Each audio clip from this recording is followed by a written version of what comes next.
Allahumma sholli wa sallim ala sayyidina Maulana Muhammadin wa ala alihi wa sahbihi asma'in nama ba'du. Engkang sangat kula hormati keluarga besar Kiai Haji Bisyri Sansuri sedanten mawon mulai sing nyai sampai sing jabat nih wonten Mas Boemin, wonten Mas Salim sedanten. Engkang kula hormati Kiai Haji Anwar Mansur, Kiai Haji Miftahul Ahyar sedanten Pak Marzuki. Saya ini senang sekali karena kebagian kedua setelah Lek Koyum. Jadi saya perlu cerita kenapa beliau tadi manggil saya ponaan. Jadi mbah saya kandung itu namanya Fatimah. Fatimah itu punya ibu Sofia. Sofia itu punya adik Bediah yang melahirkan Mbah Sahal. Mbah Sahal punya Mbak Yu namanya Muzayyana, di Garwa Kiai Mansur melahirkan Gus Koyum. Jadi saya dengan beliau itu kacek saat tokoh, sehingga saya manggil beliau itu Pak Lek.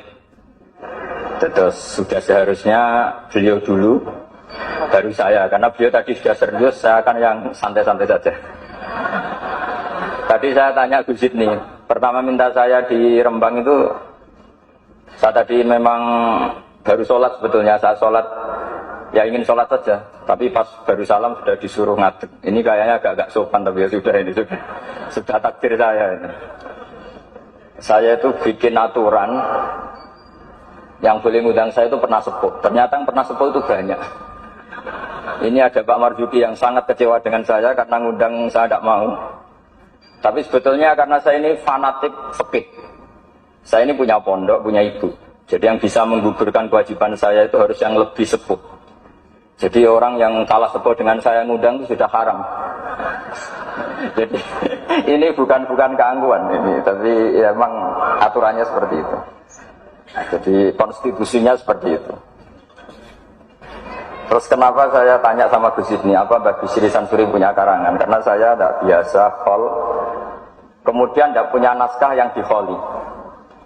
Saya punya karya banyak tentang saya punya karya banyak tentang Ahli Sunnah wal Jamaah yang dikarang Mbah Hashim, yang dikarang Mbah Ali Maksum, termasuk yang dikarang Kiai Al Mahfud Lirboyo. Meskipun saya tidak punya karangan detail, tapi guru saya Kiai Haji Maimun Zubair itu alumni Lirboyo, sehingga saya tahu banyak mazhab Bakarim. Dari sekian mazhab Bakarim yang saya paling suka itu nggak pernah merujukkan domir. Jadi santri sarang kalau pas nggak bisa merujukkan domir ya wadali kau mengkono itu lahu kecil mengkono. Alasannya anut Bakarim. Ini ada Kiai Anwar ini saksinya. Kata Mbah Karim, ad-domir fid-domir, famalam ya'rifid domir falaysa lahu domir. Jadi domir itu ada di hati, yang nggak punya hati yang nggak tahu domir. Dan itu nyata. Nyata ketika ada perdebatan dua tokoh top yang sama-sama ahli nahwu. Berdebat manil afdolu, siapa yang paling utama antara Ali dan Abu Bakar. Rupanya itu ada penengah yang ahli domir. Mungkin karena ngajinya di Lirboyo, jadi ahli domir. Debat. Yang satu bilang Abu Bakar, karena mertuanya Rasulullah dan sohibu filhor. Yang satu bilang Ali, karena Ali itu fadilnya kita tahu, beliau termasuk orang yang kata Nabi, besok royah ini, bendera ini akan dibawa rojulan, atau saya kasihkan rojulan sing yuhibbuhu wa rasuluh, atau yuhibbuhu wa rasulah wa yuhibbuhu wa rasuluh. Ketika berdebat tentang sekian manakibnya Abu Bakar dan Sayyidina Ali, ada penengah yang ngendikannya begini, pokoknya yang paling afdal itu mangkanat bintuhu tahtahu. Ya, kalimatnya gitu toh, mangkanat bintuhu tahtahu. Itu semuanya terus clear, seneng semua. Karena kalau orang yang mentakdim Abu Bakar ala aliyan, kalau maknanya gini, yang paling afdal adalah maniku wong kanat kang ono sapa bintuhu anak wedo iman iku tahtahu ono ing kekuasaan Nabi. Orang yang punya putri, yang putrinya itu di bawah Nabi. Artinya siapa? Abu Bakar. Yang pro Sayyidina Ali juga senyum-senyum seneng. Karena kalau dia maknanya gini, maniku wong kanat kang ono sapa bintuhu putrine Nabi iku tahtahu ono ing ngisore maniku. Itu siapa? Sayyidina Ali. Jadi domir mengkono-mengkono itu cespon gitu. Itu sekali dimaknani itu masalah itu. Jadi maka berbahagialah santri yang nggak pinter. Karena ternyata nggak pinter itu ada padanannya yang orang pinter, yaitu Mbak Karim. Bedanya Mbak Karim nggak merujui karena pinter, kalau kita karena nggak pinter. Tapi insya Allah mantas sababi komen bahwa minhum ya. Jadi kalau nggak bisa alim ya mirip-mirip orang alim. Saya ini pemerhati tafsir ya. Itu memang sampai sekarang itu problem saya ini domir. Saya nggak pernah niat kalau akan ngomong ini karena nggak ada naskahnya Mbak Bisri. Ini tantangan untuk anak cucunya. Padahal beliau-beliau itu pasti punya naskah. Ini PR yang harus diselesaikan. Nggak mungkin lah seorang ulama nggak punya tulisan itu nggak mungkin. Karena ulama itu meskipun tidak niat ngarang itu pasti banyak tulisannya. Saya yang tidak cucu Mbah Hasyim Asari itu punya tulisan tangan Mbah Hasyim. Karena ketika mengijazahkan Sahih Muslim sama buyut saya Mbah kelima. Jadi buyut-buyut saya dengan Pak Said, dengan Lek Koyum itu sama-sama turunan Kudus. Saya ini paling muda, jadi kira-kira kalau saya manggil Pak Said itu ya pernah Mbah. Kalau manggil Gus Koyum pernah Lek. Makanya saya sampai sekarang ngajar di Kudus, di pondok Kudus paling sepuh. Namanya Ki Soleh bin Asnawi Sepuh. Dulu beliau gurunya Mbah Soleh Darat. Mbah Soleh Darat dulu pernah ngaji di Mbah Soleh bin Asnawi Sepuh. Kemudian punya anak namanya Maksum, Maksum punya anak namanya Hafsah. Lah Hafsah ini yang punya anak Sofia, terus Badiah dan seterusnya. Yang dari turunan Kudus. Saya mau cerita, domir itu harus dikaji. Kalau sekiranya tidak mungkin, maka harus membuang.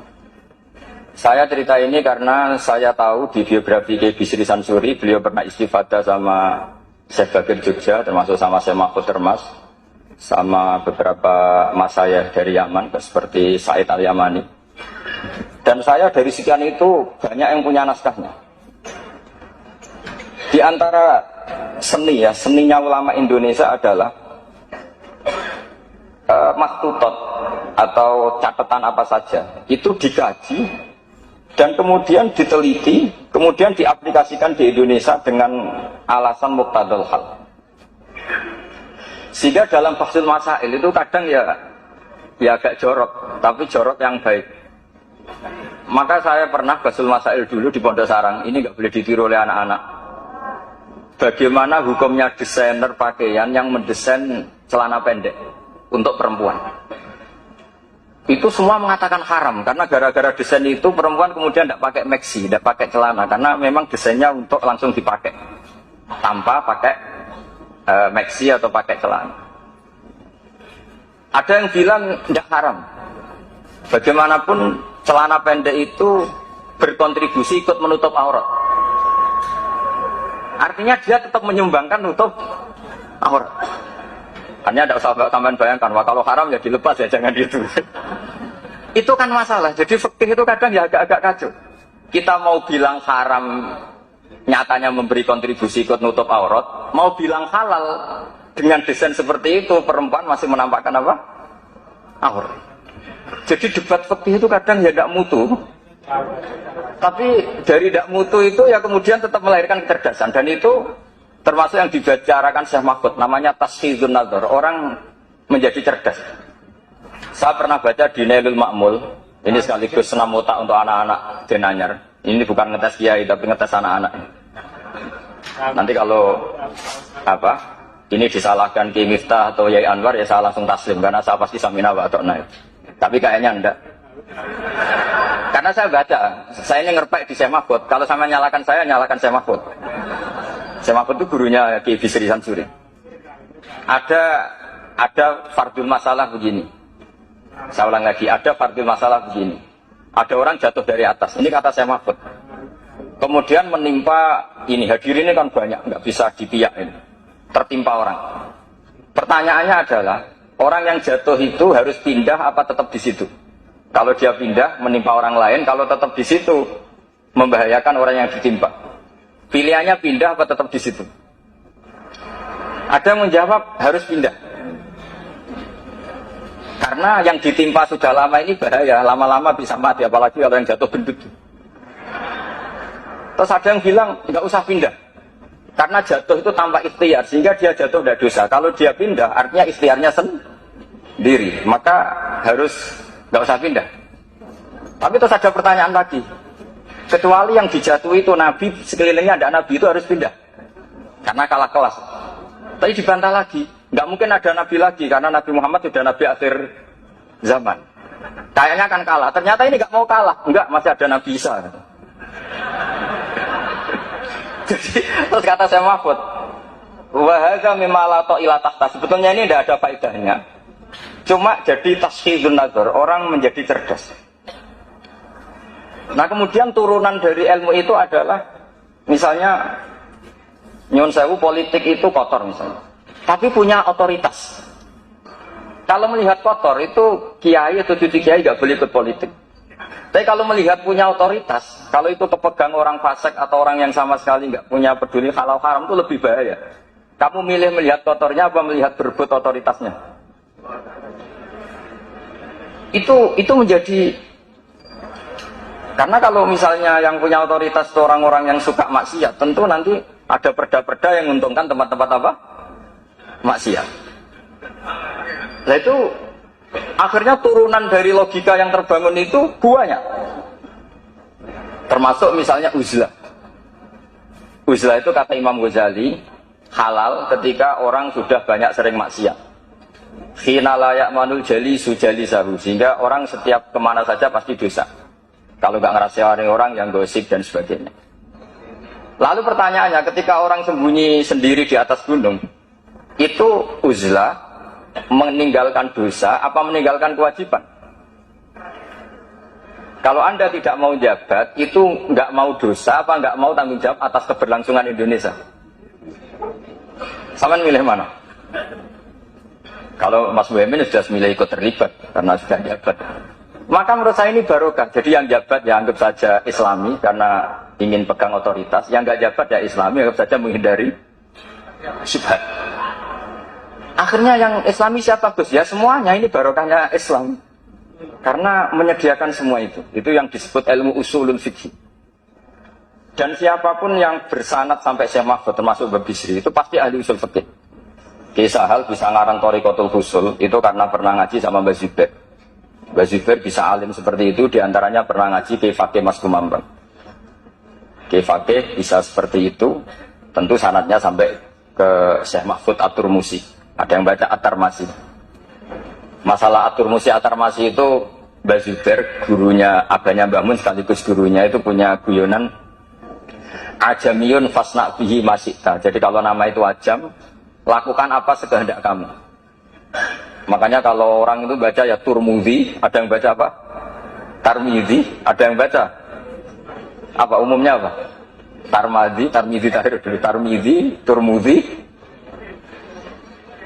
Tirmidhi. Kalau Istakhri, Ustukhri, Istakhri.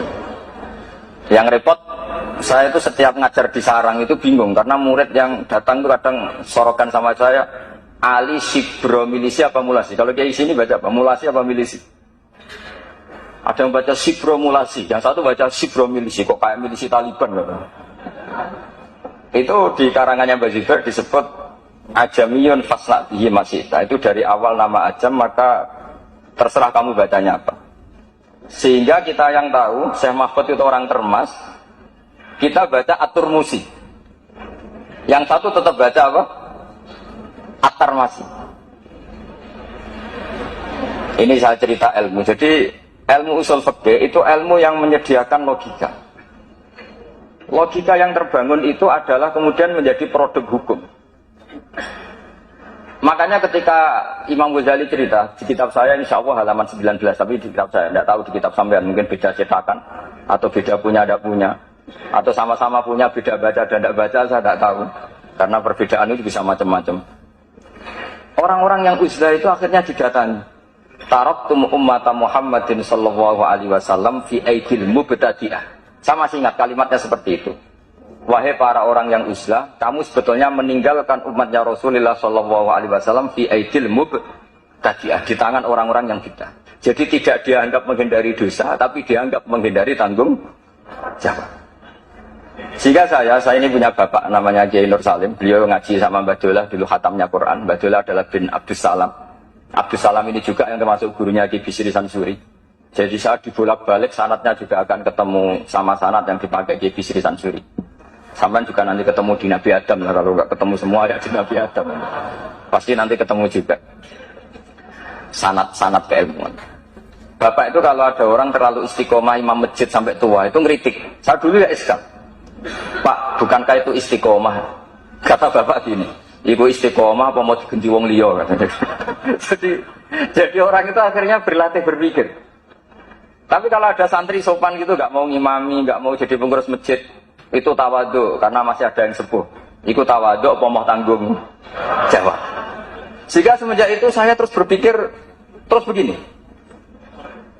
Makanya seperti saya di sini itu sopan apa tidak sopan saya tidak tahu. Kalau melihat saya di atas sampai di bawah ini tidak sopan. Sampai kan lebih sepuh. Tapi melihat ini diperintah. Itu orang paling sopan saya sekarang. Karena saya itu paling kecewa sebenarnya diatur-atur itu. Saya masyhur mengatakan Kiai diatur itu dosa, tapi kali ini saya diatur. Tapi saya samina wa ta'na saking sopan saya. Jadi kalau melihat itu Gus Bak itu sopan enggak? Ya enggak sopan. Wong banyak yang sepuh di bawah kok di atas. Ya sopan wong nurut. Diatur sama Gus Salam yang nurut. Padahal sepuh saya Gus Salam. Jadi maka mau tidak mau harus ada madhab. Yaitu akhirnya Mbah Hasyim memutuskan yang kita pakai adalah al-madhahibul arba. Nah ketika ada madhab, itu sudut pandangnya itu pasti beda-beda. Memang saya akan ngomong fikih malam ini. Misalnya begini, kalau ada ayam jago ditabrak truk, kejet-kejet, itu umumnya orang disembelih apa enggak? Padahal dibiarkan pun pasti mati. Umumnya disembelih apa enggak? Disembelih. Itu karena nganggep halal apa eman karena jago? Eman. Coba kalau ayam kecil, meskipun kejet-kejet, orang bisa berdebat. Kepiting itu halal apa haram? Berdebat. Tapi kalau yuyu enggak berdebat, kan enggak eman. Haram enggak apa-apa, kecil aja. Kan, gitu. Sehingga debat menyangkut kepiting itu sampai sekarang enggak selesai. Mbah Mun itu termasuk guru yang mengharamkan, tapi banyak guru saya menghalalkan. Karena kenapa kok khilaf? Karena itu kepiting besar. Tapi yuyu itu sepakat haram. Karena kecil. Suatu saat kalau yuyu ini besar pasti ada khilafnya. Karena eman. Nah, saya itu pernah ditanya sama orang pas ada jagonya kelindes truk itu di kampung saya. Saya pas lewat pakai motor. Gus ini halal apa haram? Sudah kejet-kejet. Saya bilang ya sudahlah untuk kamu halal ya. Lama-lama orang ini sekali ini Gus Bak gimana? Ngomong hukum kok seenaknya. Datang ke rumah saya. Itu andekan tidak saya sembelih pun pasti mati. Terus saya bacakan kitab Sawi. Kata Imam Malik, yang namanya kejet-kejet itu tetap punya nyawa. Sehingga penyembelian ini tetap berfungsi menghilangkan nyawa. Itu sudah cukup dikatakan dzabhu, menyembelih. Tapi cara mazhab Syafi'i enggak.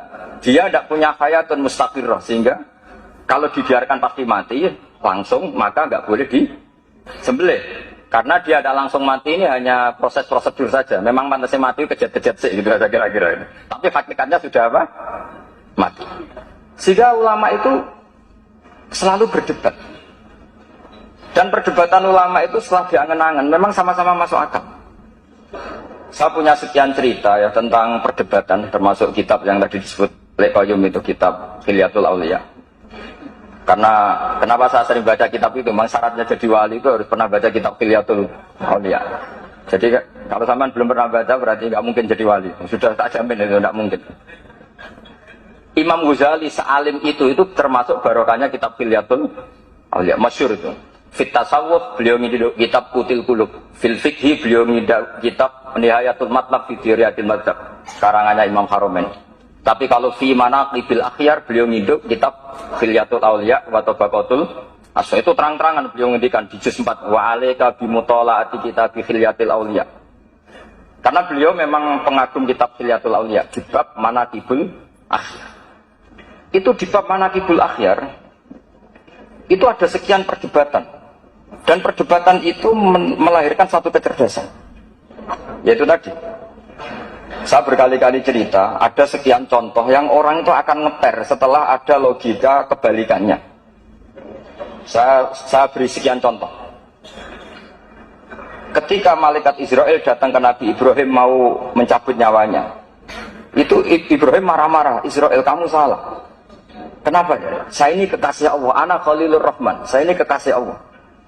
Wahal ra'aita khalilan yumitu khalilah. Masa kekasih membunuh yang dikasih, ini tidak benar, logika ini tidak benar. Karena Israel tidak biasa Basul Masail, tidak pernah ikut Basul Masail di BW Jawa Timur yang Bapak Marzuki itu. Datang ke Allah, ya Allah, logika ini kata Nabi Ibrahim tidak benar. Karena wahal ra'aita khalilan yumitu khalilah.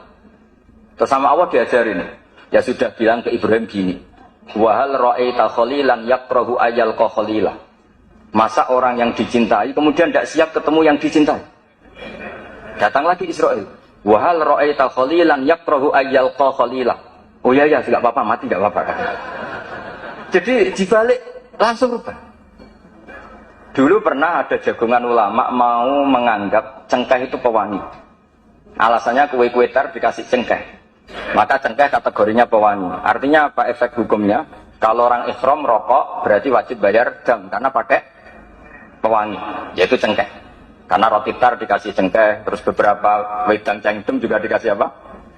Kemudian ada ulama yang ngendikan kalau gitu orang Jumatan kesunatan rokok, karena orang Jumatan disunatkan pakai wewangian. Langsung kebar, wah tidak jadi. Jadi itu usul fikih. Sehingga katanya fikih nakal tidak apa-apa, ini nakal yang Islami. Saya memang termasuk orang yang kata Gus Rizal Lirboyo diberi gelar Gus Doktoral Honoris Causa Cangkem Elek. Saya ini sebetulnya bangga dengan gelar itu karena itu cara sahabat melindungi Rasulullah SAW. Jadi saya sengawur-ngawur saya ini masih punya sanad. Dulu ada orang Bedui datang ke Nabi, ya Muhammad, jika kamu Nabi, fa'akhbirni amma fi batni naqati. Fa'akhbirni amma fi batni naqati. Jika kamu Rasulullah, sing idda'aita, kamu ngeklaim tahu barang gaib, coba yang di kandungan perut unta saya itu lelaki apa perempuan?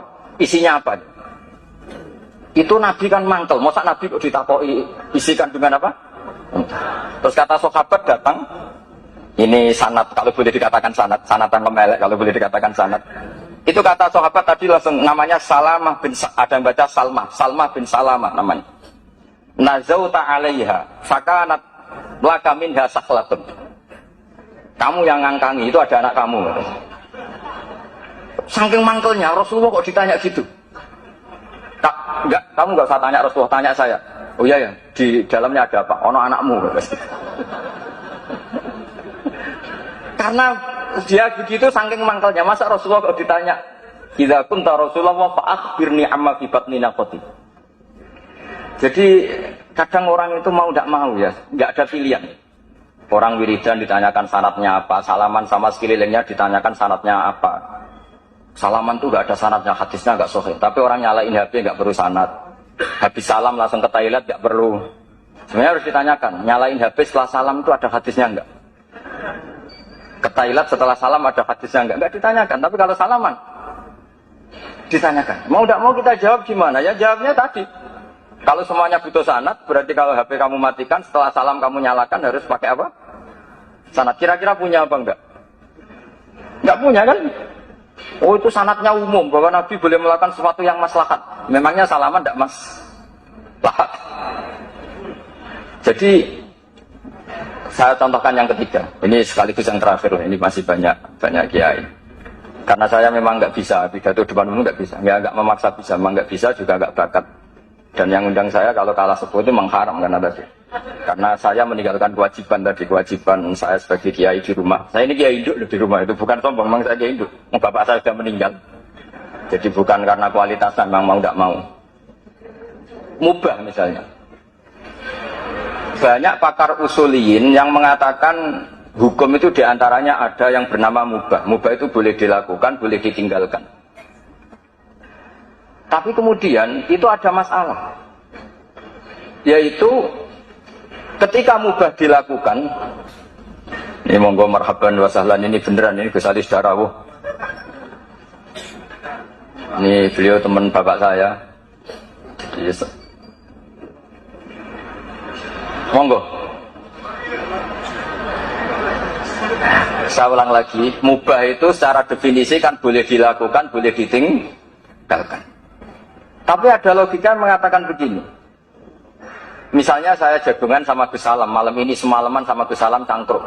Itu mubah apa wajib? Kata ulama itu wajib. Itsma min mubahin illa wa yatahaqqaqu bihi tarku haramim ma. Karena setiap orang melakukan mubah pasti saat itu meninggalkan keharaman. Saya asik di Denanyar, jagungan sama Gus-Gus Denanyar. Artinya saya tidak dugem, tidak ke tempat-tempat maksiat. Sekarang meninggalkan maksiat itu mubah apa wajib? Wajib. Berarti jagungan wajib. Atau jadi aneh ya? Itu fikih. Akhirnya orang mendefinisikan diulang. Wal mubah min haitsu dzatuh. Mubah dipandang definisi secara mubah. Tapi kalau dipandang dari efek hukum mubah itu bisa wajib, bisa haram. Saat ini ibu Anda harus diperiksakan di rumah sakit. Anda jagongan, maka haram karena kategorinya tarkul wajib. Tapi kalau melihat sekarang kamu tidak dugem ngaji seperti ini kan sunnah. Tapi barokahnya ngaji seperti ini Anda tidak melihat maksiat. Berarti ngaji ini sunnah apa wajib? Wajib karena tarkul maksiat. Akhirnya orang terus mikir. Ternyata sudut pandang. Dan itu Syekh Mahfud senang sekali. Kata Syekh Mahfud, apapun gharibnya masalatun gharibah, bahkan aghrab, itu harus dibicarakan karena itu melatih tashhidun nazar untuk mencerdaskan pikiran. Makanya banyak wali yang dalam cerita wali itu, ada wali itu karena sholat shaf awal. Kita tahu shaf awal fadilahnya kayak apa. Tapi ada wali itu jadi wali karena kalau sholat itu di shaf akhir. Ketika ketemu di forum wali, dua wali ini, loh kamu kok jadi wali? Bukankah kamu kalau sholat di shaf akhir? Iya. Kenapa kamu tetap jadi wali? Saya tuh malu ketemu Allah di depan, kayak paling suci saja. Dan kebetulan wali ini idola saya ya, saya akhirnya kalau sholat ya sering di belakang gitu. Karena saya meninggalkan kewajiban saya sebagai kiai di rumah. Saya ini kiai induk di rumah, itu bukan sombong, memang saya kiai induk. Bapak saya sudah meninggal. Jadi bukan karena kualitasnya, memang mau tidak mau. Mubah misalnya. Banyak pakar usuliyin yang mengatakan hukum itu diantaranya ada yang bernama mubah. Mubah itu boleh dilakukan, boleh ditinggalkan. Tapi kemudian itu ada masalah. Yaitu ketika mubah dilakukan, ini monggo marhaban wa sahlan, ini beneran, ini Gus Ali Darawuh. Ini beliau teman bapak saya. Jadi,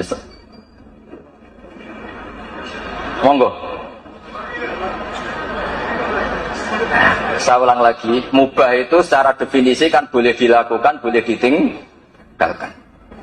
Tapi ada logika yang mengatakan begini. Misalnya saya jagungan sama Gus Salam, malam ini semalaman sama Gus Salam cangkruk. Itu mubah apa wajib? Kata ulama itu wajib. Itsma min mubahin illa wa yatahaqqaqu bihi tarku haramim ma. Karena setiap orang melakukan mubah pasti saat itu meninggalkan keharaman. Saya asik di Denanyar, jagungan sama Gus-Gus Denanyar. Artinya saya tidak dugem, tidak ke tempat-tempat maksiat. Sekarang meninggalkan maksiat itu mubah apa wajib? Wajib. Berarti jagungan wajib. Atau jadi aneh ya? Itu fikih. Akhirnya orang mendefinisikan diulang. Wal mubah min haitsu dzatuh. Mubah dipandang definisi secara mubah. Tapi kalau dipandang dari efek hukum mubah itu bisa wajib, bisa haram. Saat ini ibu Anda harus diperiksakan di rumah sakit. Anda jagongan, maka haram karena kategorinya tarkul wajib. Tapi kalau melihat sekarang kamu tidak dugem ngaji seperti ini kan sunnah. Tapi barokahnya ngaji seperti ini Anda tidak melihat maksiat. Berarti ngaji ini sunnah apa wajib? Wajib karena tarkul maksiat. Akhirnya orang terus mikir. Ternyata sudut pandang. Dan itu Syekh Mahfud senang sekali. Kata Syekh Mahfud, apapun gharibnya masalatun gharibah, bahkan aghrab, itu harus dibicarakan karena itu melatih tashhidun nazar untuk mencerdaskan pikiran. Makanya banyak wali yang dalam cerita wali itu, ada wali itu karena sholat shaf awal. Kita tahu shaf awal fadilahnya kayak apa. Tapi ada wali itu jadi wali karena kalau sholat itu di shaf akhir. Ketika ketemu di forum wali, dua wali ini, loh kamu kok jadi wali? Bukankah kamu kalau sholat di shaf akhir? Iya. Kenapa kamu tetap jadi wali? Saya tuh malu ketemu Allah di depan, kayak paling suci saja. Dan kebetulan wali ini idola saya ya. Saya akhirnya kalau sholat ya sering di belakang gitu. Kira-kira seperti itu. Jadi ya saya kira demikian. Assalamualaikum warahmatullahi wabarakatuh.